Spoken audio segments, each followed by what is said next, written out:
السلام عليكم ورحمة الله وبركاته. موضوع النهاردة دعاء لتعجيل الجواز.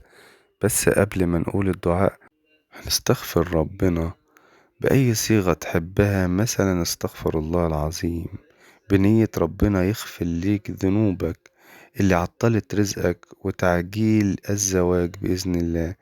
وبعد الاستغفار نصلي على النبي بنية ربنا يغفر لينا برضه ويعجل لينا الزواج بإذن الله. وبعد كده نقول الدعاء: اللهم يا مسخر القوي للضعيف ومسخر الشياطين والجن والريح لنبينا سليمان، ومسخر الطير والحديد لنبينا داود، ومسخر النار لنبينا إبراهيم. اللهم سخر لي زوجا يخافك يا رب العالمين، بحولك وقوتك وعزتك وقدرتك. أنت القادر على ذلك وحدك لا شريك لك.